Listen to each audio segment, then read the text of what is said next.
कथी के कर जवा दीदी हो बनौले बाड़ो हमरा के बेसारा तारू हो।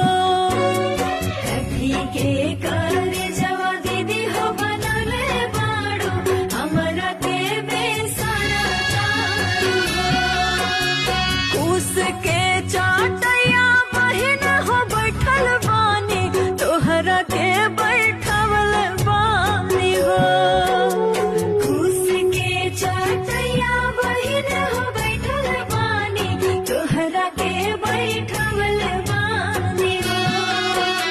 पाथर के कर जवा बहिन हो बनौले